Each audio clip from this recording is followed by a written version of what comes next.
جی جی، میرا سوال یہ ہے کہ یہ جو بڑی راتیں جو آتی ہیں، لیلۃ القدر جو آتی ہے اور یہ شب معراج جو آتی ہے اور شب برات جو آتی ہے، تو لوگ جو خصوصاً پاکستان اور انڈیا میں لوگوں نے جو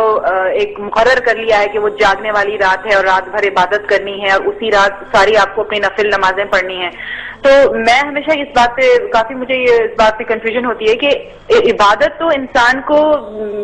365 ڈیز کرنی چاہیے، نفل تو آپ کبھی بھی پڑھ سکتے ہیں، دعائیں تو آپ کبھی بھی کر سکتے ہیں، تو مطلب یہ جو راتیں جو ہوتی ہیں ان کا آپ تھوڑا ذکر کریں گے، بتائیں گے کہ ہم کو کرنا کیا ہے ان راتوں میں؟ جو بہن نے سوال کیا کہ کئی راتیں ہم ہمارے معاشرے میں بناتے، لیکن جو قرآن مجید میں جس کا ذکر ہے وہ لیلۃ القدر، اس کا ایک سورہ بھی ہے اور یہ تھاؤزنڈز آف ہزاروں راتوں کے مقابلے میں ہیں، صرف ایک ہی رات کا ذکر ہے۔ اور میں آپ کی بات سے متفق رکھتا ہوں کہ آپ بالکل صحیح فرماتی ہے کہ عبادت تو ہر روز کرنا چاہیے، سال کے ہر دن میں کرنا چاہیے، 365 ڈیز، لیکن خصوصاً کیونکہ یہ جو قرآن میں ذکر ہے کہ اس رات میں قرآن نازل ہوا تھا، تو یہ ہمارے لیے ایک اہم رات ہے اور ہزاروں رات کے مقابلے میں ہے الحمدللہ۔ اور ہمارے رسول، ہمارے پیغمبر محمد صلی اللہ علیہ وسلم فرماتے کہ یہ آخری عشرے میں آتی ہے، اور میں سمجھتا ہوں کہ خصوصاً اللہ سبحانہ وتعالیٰ نے یہ کون سی رات ہے اس کا ذکر نہیں کیا تو کہ ہمیں اور موقع ملتا ہے عبادت کرنے کا، تو ہم یہ آخری عشرے میں رمضان کے آخری 10 دنوں میں خصوصاً کہتے ہیں کہ it should be alternate, it should be odd days, یا 21ویں رات ہو یا 23ویں یا 25ویں یا 27 یا 29ویں رات، ان ایک راتوں میں ہونا۔ اور کیونکہ ہمیں پتا نہیں کہ رمضان کبھی ایک دن لیٹ شروع ہوتا ہے، ایک دن پہلے شروع ہوتا ہے، تو اسی لیے ہم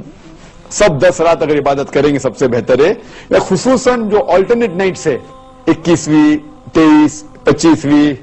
27، 29، تو ہمیں موقع ملتا ہے اور عبادت کرنے کا، لیکن اس وقت آپ جو عبادت کریں گے آپ کا جو ثواب ہے وہ کئی زیادہ ہوگا۔ تو اسی لیے اللہ کے رسول نے کہا کہ ہمیں ڈھونڈنا چاہیے کہ یہ رات جو ہے آخری عشرے میں ہمیں ڈھونڈنا چاہیے تو کہ عبادت کرنے کا موقع ہے، اور عام طور پہ عبادت کرنے کا ثواب تو ملے گا، لیکن خصوصاً رمضان میں ثواب اور ملے گا،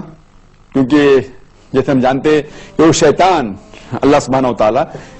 شیطان کو قید کرے رکھتا ہے، تو ہمیں اور ثواب ملے گا، اور خصوصاً رمضان کے اندر آخری عشرے میں اور ثواب ملے گا، اور خصوصاً جو آلٹرنیٹ نائٹ سے 21ویں، 23، 25،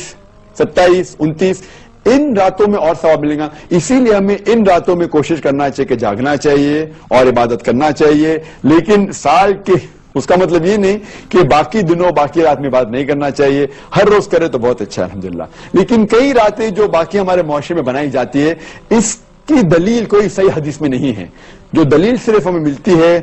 وہ ہے خصوصاً لیلۃ القدر کے بارے میں۔ Hope that answers the question.